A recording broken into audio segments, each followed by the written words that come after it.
The stars looked different today. Admiral Jake Morrison noticed it first when he stepped into the command center of Luna Base 7.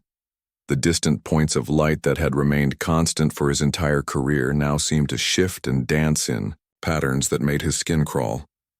"Sir, you need to see this."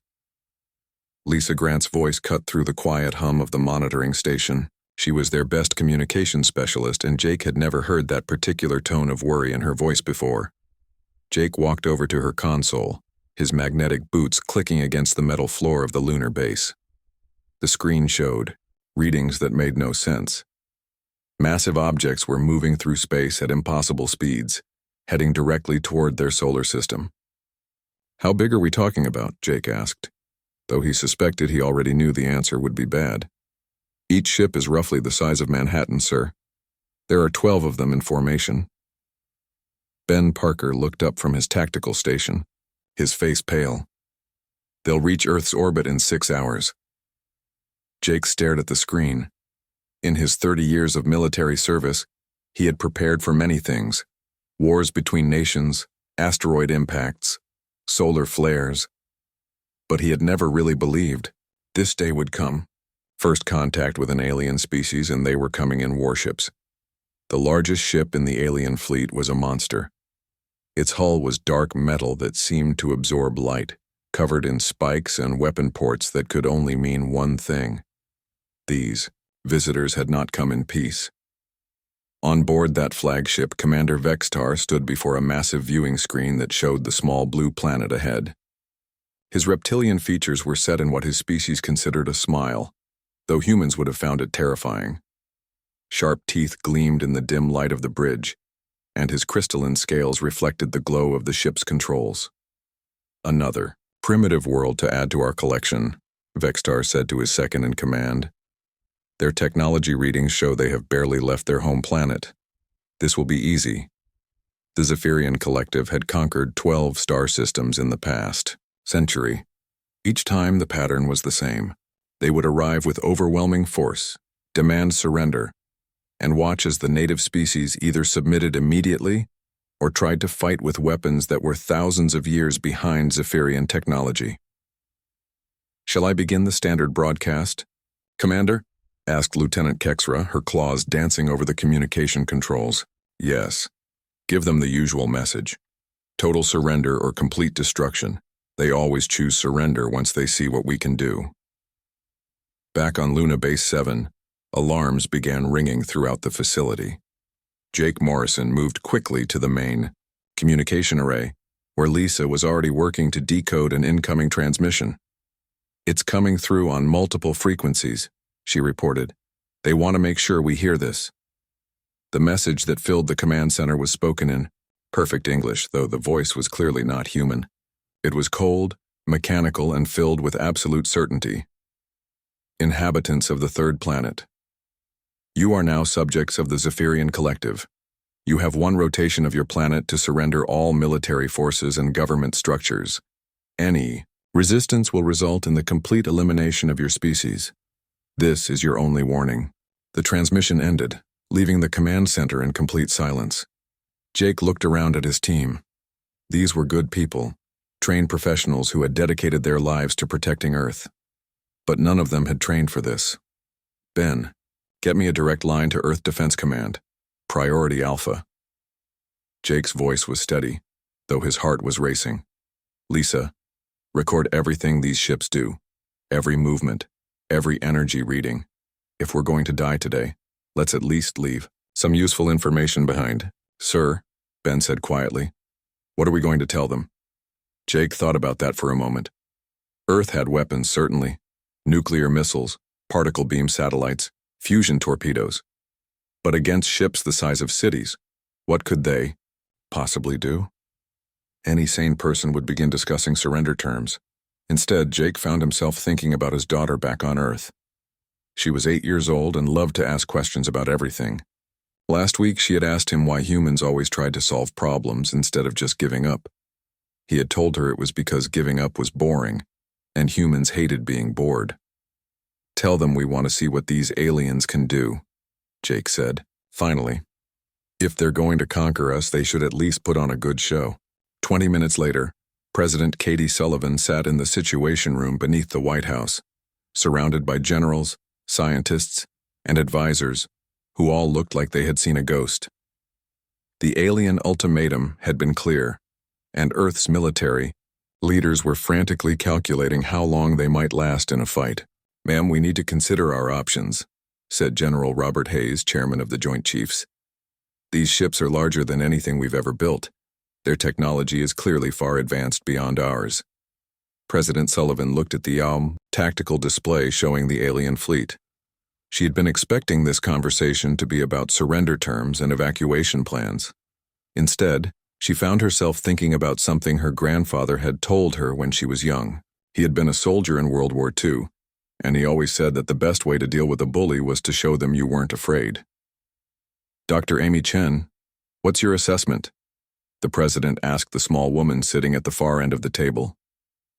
Dr. Chen was Earth's leading expert on theoretical alien contact scenarios. She had spent her career imagining this exact situation. "Ma'am, they're following a classic pattern of technological intimidation. They expect us to be terrified by their ship size and ultimatum. Most species probably surrender immediately. And if we don't, then they'll probably try to demonstrate their superior firepower. They'll destroy something large and visible to prove they mean business. It's basic psychology, even for aliens." President Sullivan nodded slowly. Around the table, her advisors waited for her decision. They expected her to ask about evacuation procedures or surrender protocols. Instead, she did something that would be remembered in history books for centuries to come. "Open a channel to their fleet," she said with a slight smile. "Let's tell them we're curious about their technology and ask them to show us what they can do." The room fell silent. General Hayes cleared his throat.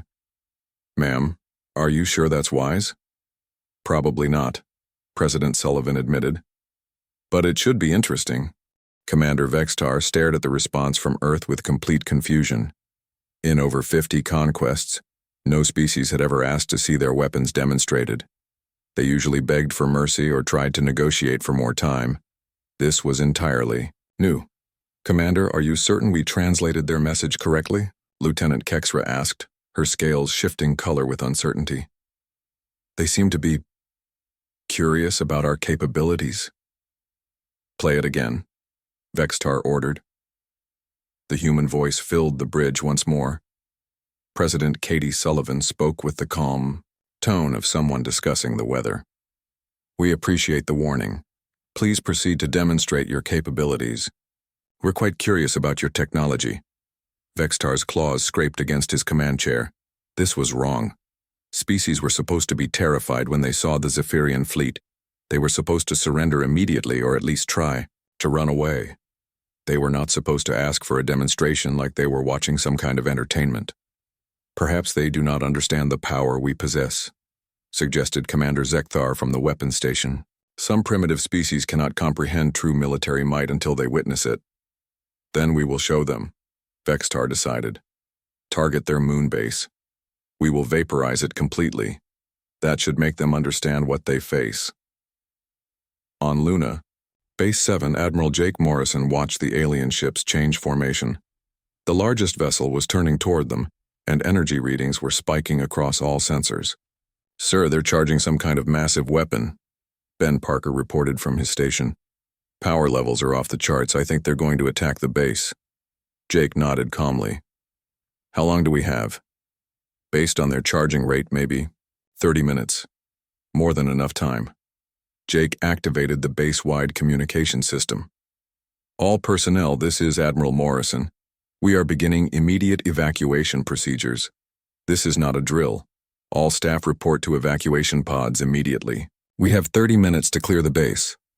Lisa Grant looked up from her console with surprise. "Sir, shouldn't we be panicking right now?" "Probably," Jake admitted with a small smile. "But panicking won't get us off this base any faster. Besides, I want to see what their weapon actually does. For science." The evacuation of Luna Base 7 was a thing of beauty. Every person on the base had drilled for emergency situations hundreds of times. They moved quickly but calmly to the evacuation pods, grabbing essential data and equipment as they went. Within 25 minutes, the entire base was empty. Admiral Morrison was the last to leave. He took one final look at the command center where he had spent so many years watching over Earth's safety. Then he climbed into his evacuation pod and launched toward the main orbital station. From his pod, Jake watched as the alien weapon fired. The Stellar Hammer was the Zephyrian Collective's most feared weapon. It was a massive energy cannon that could crack small moons and had reduced countless enemy positions to cosmic dust. The crimson beam lanced across space like the finger of an angry god. Luna Base 7 disappeared in a brilliant explosion that lit up the dark side of Earth. The blast was so bright that people on the planet's surface could see it clearly, even in daylight. Chunks of the lunar facility scattered into space, glowing like tiny stars. Commander Vextar watched the destruction with satisfaction. Now the humans would understand what they faced. Now they would beg for mercy and surrender, like every other species before them. He waited for the surrender transmission. 5 minutes passed, then 10, then 20. Finally, a new message came from Earth. Admiral Morrison's face appeared on the alien ship's main screen. He was speaking from what appeared to be a space station orbiting Earth, completely calm and unworried. "Impressive light show," Morrison said as if he was commenting on fireworks. "The energy output was roughly equivalent to our mining charges from the 2040s. Are you planning to demonstrate anything more advanced, or shall we respond now?" Vextar's jaw dropped open. His species' ultimate weapon had just been compared to primitive mining equipment. How was this possible? The situation became even more confusing when another human appeared on screen next to Morrison. Dr. Amy Chen was taking notes on a tablet computer, looking at the aliens with the same expression a scientist might use when studying interesting insects. "The beam dispersal pattern suggests they haven't mastered coherent energy focusing yet," Dr. Chen said to Morrison, though her voice was clearly meant to be heard by the aliens. "The energy waste is enormous." "How quaint." "Doctor, what would you estimate their technology level to be?" Morrison asked. "Oh, roughly equivalent to our early space age, maybe 2050s level engineering. They're using brute force methods instead of elegant solutions. It's actually rather charming, like watching children discover how to make loud noises."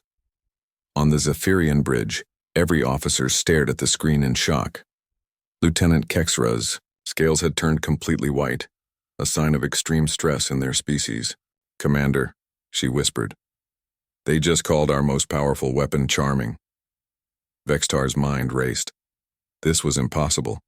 The Stellar Hammer had destroyed entire enemy fleets. It had cracked the moon of Xerion Prime and forced the surrender of the Tristar Republic. No species had ever survived its full power, much less dismissed it as outdated mining equipment. "Perhaps their base was empty," suggested Commander Zekthar desperately. "Perhaps they evacuated before we fired." "Of course they evacuated." Dr. Chen's voice came from the screen. She was still taking notes. "We detected your weapon charging 30 minutes ago. That's more than enough time to clear a small facility. Did you expect us to just sit there and wait to be vaporized? How inefficient." Admiral Morrison nodded in agreement. "We appreciate you giving us so much warning time. Very considerate of you. Now shall we continue with the demonstration? Or would you prefer to see how we handle similar situations?" Vextar closed his eyes and tried to think. In 50 conquests, nothing like this had ever happened. The humans were treating his most feared weapon like an interesting but outdated piece of equipment. They had evacuated their base with casual efficiency and were now offering to show him their own capabilities. For the first time in his military career, Commander Vextar began to wonder if the Zephyrian Collective had made a serious mistake in choosing Earth as their next target. "Sir," Lieutenant Kexra said quietly, "what are your orders?" Vextar stared at the blue planet ahead of them. The humans were waiting patiently for his response, as if they had all the time in the world, as if they were not afraid of anything his fleet could do to them. "Charge the void sphere," he ordered finally. "If they want a demonstration, we will. Show them our planet-killer weapon. That will make them understand." But even as he gave the order, Vextar had the uncomfortable feeling that the humans would probably find his planet-killer weapon just as quaint and charming as they had found The stellar hammer. Commander Vextar's rage burned hotter than a dying star. No species had ever dismissed Zephyrian power so casually. The humans had treated his most feared weapon like a child's toy, and their scientist had actually taken notes as if she were studying primitive technology. "Deploy the void sphere immediately," he snarled to his weapons officer. "Show these arrogant creatures what happens when they mock the Zephyrian collective." The bridge crew moved with desperate efficiency. They had never seen their commander so angry. Lieutenant Kexra's scales flickered between colors as she worked at her station, a sign of deep nervousness among her people. "Commander, the void sphere is ready for deployment," reported Commander Zekthar. "Shall we target their home planet directly?" "Yes, tear their world apart. Let them watch their precious Earth crack like an egg. Then we will see how clever they think they are." The void sphere emerged from the belly of the flagship like a massive black pearl. It was the size of a small building, covered in strange markings that seemed to move and shift in the light. Dark energy crackled around its surface, and space itself seemed to bend near the device. This was the Zephyrian Collective's ultimate weapon. It could create localized gravitational anomalies powerful enough to rip planets apart from the inside. Entire worlds had been reduced to asteroid fields by the void sphere. It was a weapon that had made entire star systems surrender at the mere threat of its use. On Earth, Dr. Rick Hayes sat in the International Defense Laboratory, watching the alien weapon through the most powerful telescopes humanity had ever built. Around him, dozens of scientists monitored every sensor reading, every energy signature, every particle emission from the strange device. "Fascinating," Rick murmured, adjusting his glasses as he studied the readings. "They're actually attempting gravitational manipulation. The energy patterns are crude, but they're definitely trying to create artificial gravity wells." Dr. Megan Clark looked up from her console with genuine excitement. "Rick, look at these readings. They're using brute force gravitational fields instead of quantum manipulation. It's like watching someone try to perform surgery with a sledgehammer." "How adorable," Rick said with a grin. "They're discovering gravitational engineering. It's like watching a child learn to walk. They're so proud of themselves." The void sphere began its activation sequence. Dark energy swirled around the device as it started creating gravitational distortions in space. The plan was simple: create a massive gravitational anomaly near Earth that would pull the planet apart piece by piece. What the Zephyrians did not know was that humanity had been manipulating gravity for over 40 years. Earth's asteroid mining operations required precise gravitational control to move massive rocks through space. The planet's orbital construction projects used gravity manipulation as routinely as older civilizations had used hammers and nails. When the void sphere activated, Earth's automated gravitational defense systems immediately detected the distortion. Warning lights flashed in control centers around the planet, but no alarms sounded. The gravitational anomaly was well within the range that Earth systems were designed to handle. "Gravitational distortion detected," announced the calm voice of Area, Earth's Artificial Intelligence Defense Coordinator. "Magnitude 4.2 on the Hayes scale. Compensating automatically." Throughout Earth's orbital infrastructure, gravitational field generators hummed to life. They created a perfect counterfield that neutralized the alien weapon's effect. The process was so smooth and automatic that most humans on the planet never even noticed anything had happened. Captain Steve Rogers sat on the bridge of the Earth defense ship Resilience, watching the alien weapon's failed attack with amusement. He was a career military officer who had spent most of his time dealing with asteroid impacts and space debris. This was the first time he had seen someone try to use gravity as a weapon. "Communications. Open a channel to the alien fleet," Steve ordered. "Channel open, sir." Steve looked directly into the camera, his expression friendly but professional. "We appreciate you demonstrating basic gravitational theory for us. Our high school physics students will find this very educational when we show them the recordings. Would you like us to show you how gravitational manipulation is properly done?" On the Zephyrian flagship, complete silence filled the bridge. The void sphere, their planet-killing superweapon, had accomplished nothing more than moving some loose space debris around Earth. The humans had neutralized it so easily that they were offering to give the Zephyrians lessons in how to do it better. "This is impossible," whispered Lieutenant Kexra. "The void sphere has destroyed entire worlds. How did they stop it so easily?" Commander Vextar stared at the blue planet that continued to orbit peacefully, completely unaffected by their ultimate weapon. His confidence, built on 50 successful conquests, began to crack like thin ice. "Run a full sensor sweep of their planet," he ordered desperately. "There must be some explanation. Find their defensive installations, find their weapon systems, find something that makes sense." The sensor sweep began immediately. Advanced Zephyrian. Sensors probed Earth's surface, its atmosphere, its orbital space. What they found made no sense at all.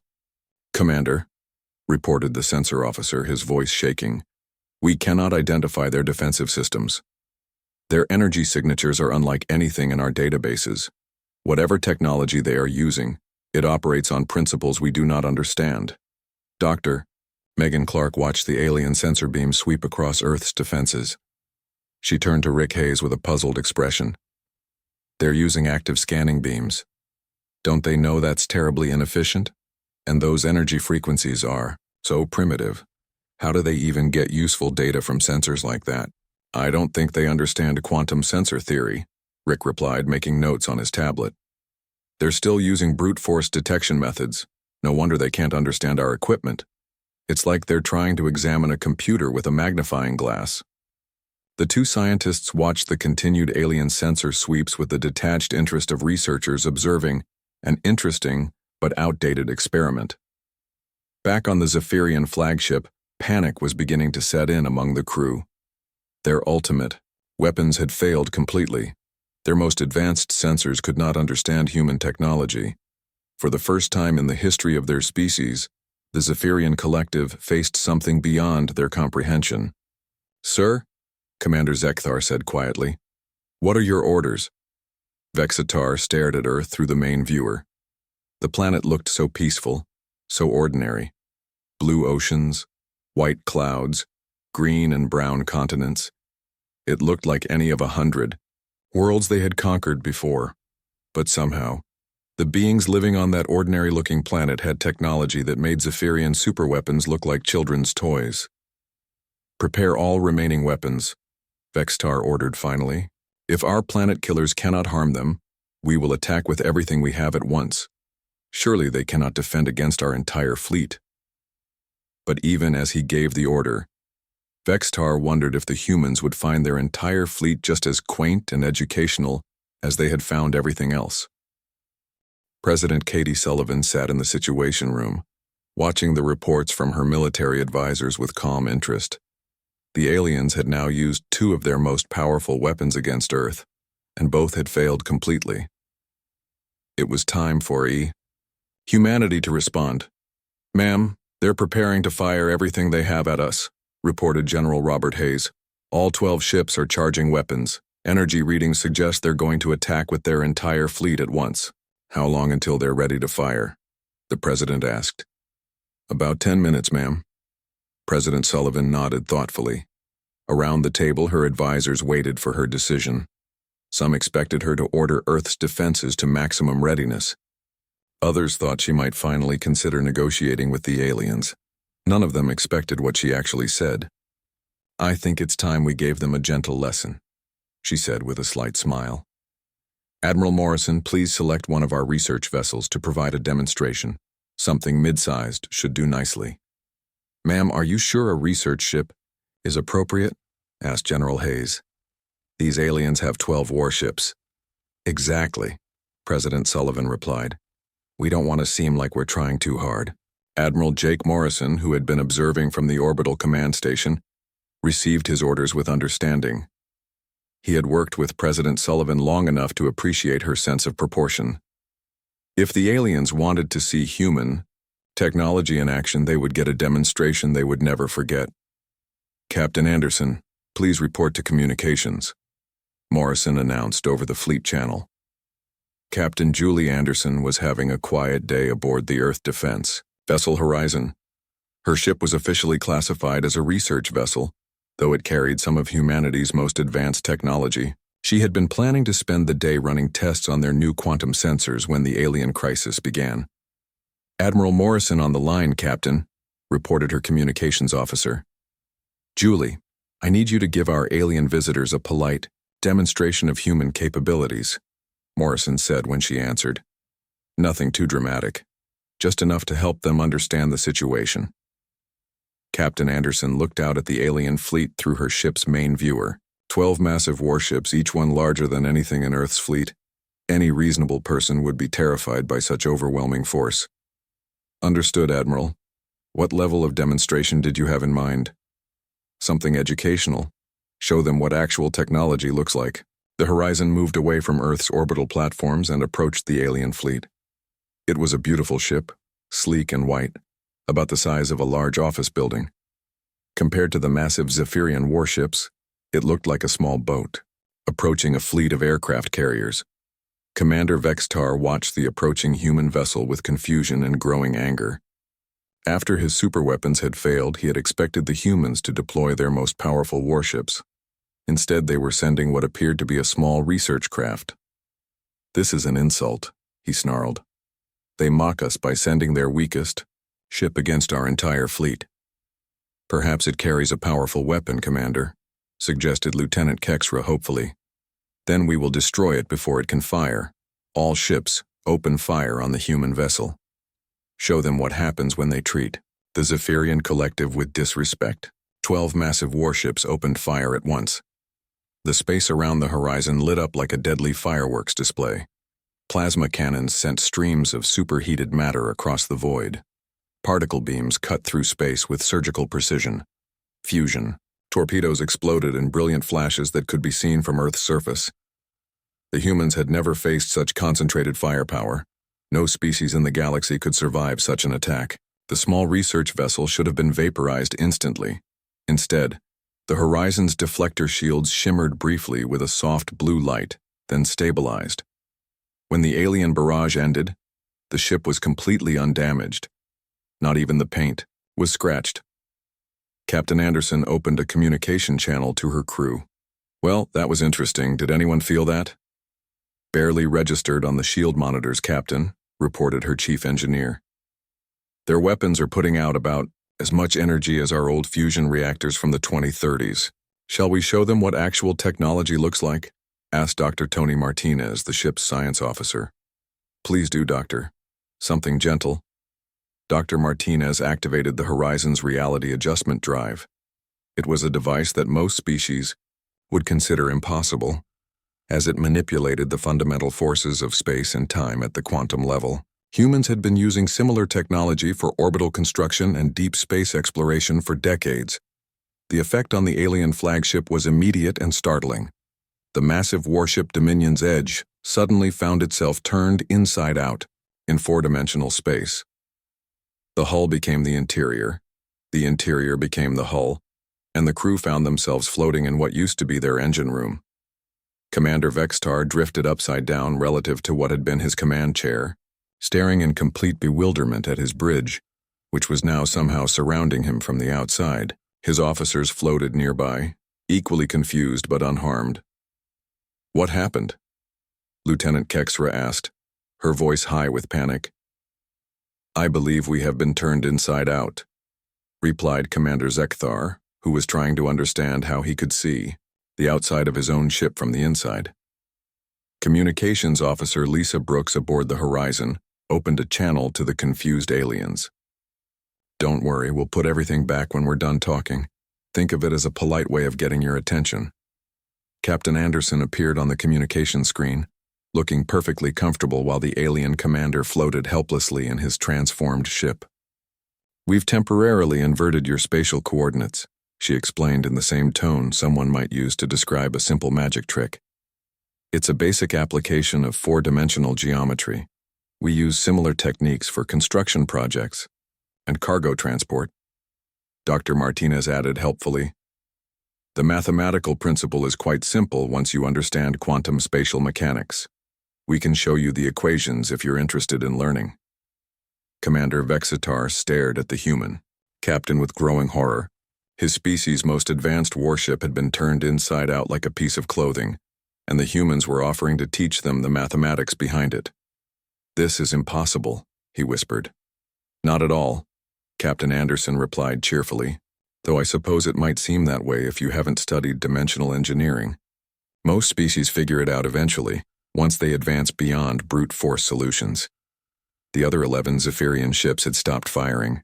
Their crews watched in stunned silence as their flagship floated helplessly in its impossible configuration. None of their sensors could explain what had happened. None of their weapons could reverse it.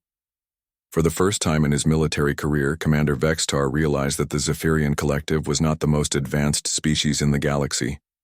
They were not even close. "Human vessel," he said quietly, his voice barely audible through the communication system. "What do you want from us?" Captain Anderson smiled. "We want to talk. Would you like us to put your ship back to normal first, or do you prefer the current arrangement?" "Please," Vextar whispered, "put it back." "Of course," Captain Anderson said politely.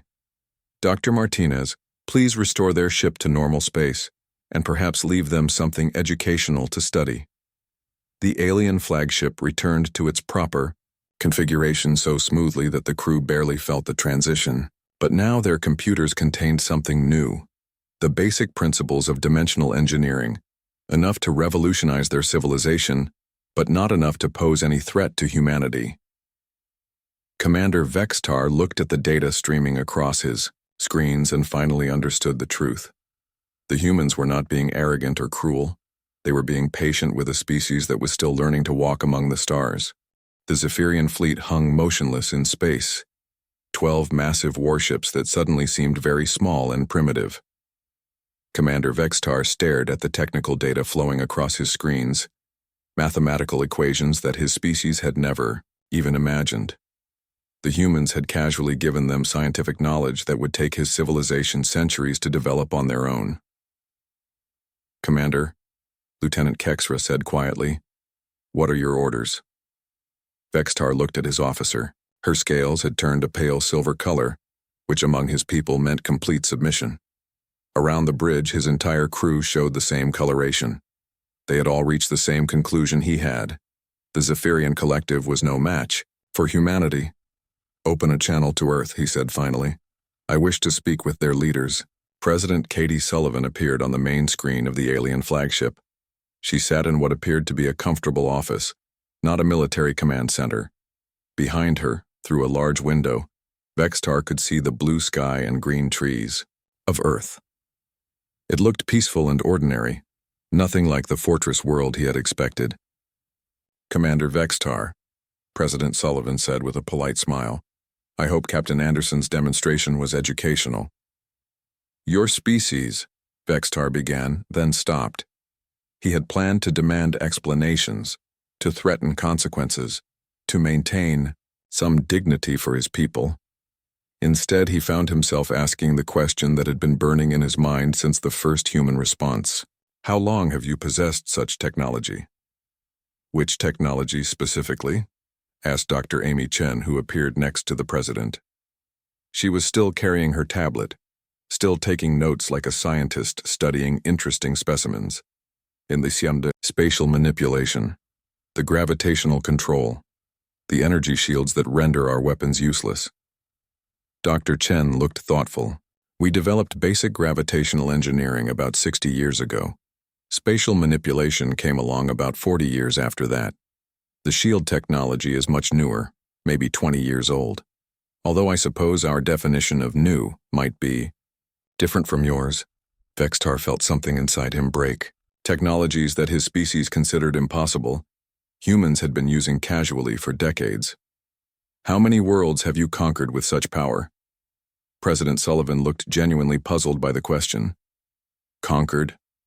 We haven't conquered any worlds, Commander. Why would we want to do that? But with such overwhelming technological superiority, surely you could rule the entire galaxy." "We could," admitted Admiral Morrison, who joined the conversation from his orbital station. "But that sounds like an enormous amount of work. We prefer to explore and learn. Conquest is rather inefficient when you think about it." Dr. Chen nodded, in agreement. "Besides, ruling over less advanced species would be like adults taking over a children's playground. What would be the point? It's much more interesting to help them learn and grow. Commander Vextar stared at the humans with growing confusion. Every species the Zephyrians had encountered followed the same pattern. Grow strong, conquer the weak, expand territory, control resources. The humans had the power to conquer the entire galaxy, but they found the idea boring. Then what do you want from us? He asked. President Sullivan leaned back in her chair considering the question. We want to offer you a choice, Commander. Your species can continue trying to conquer other worlds if that's what makes you happy.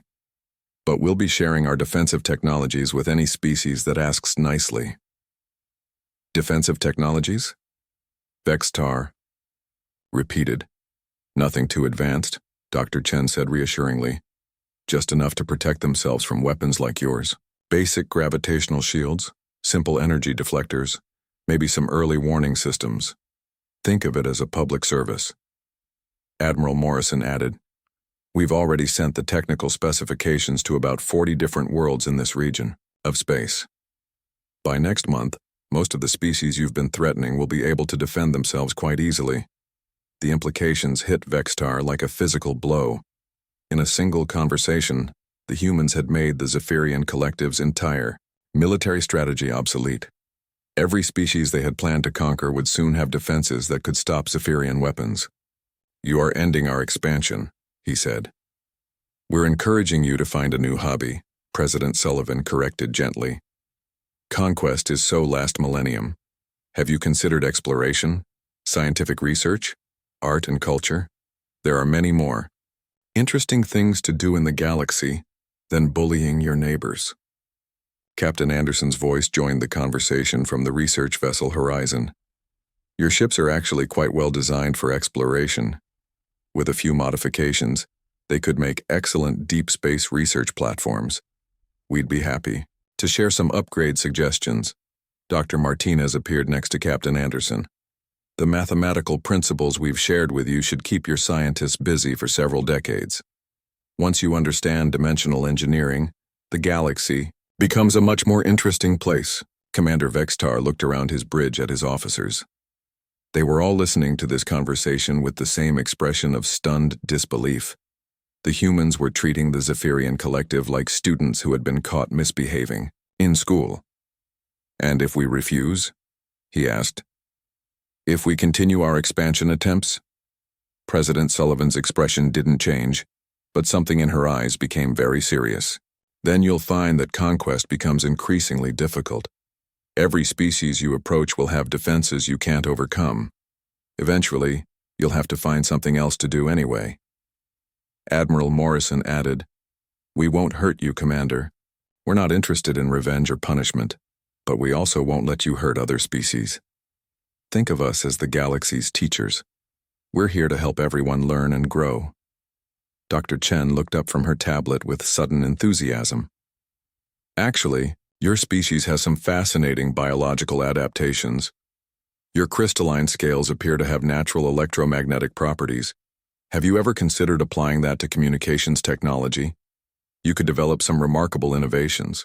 Vextar stared at the human scientist who was now discussing his species' potential for peaceful development, as if the last few hours of military confrontation had never happened.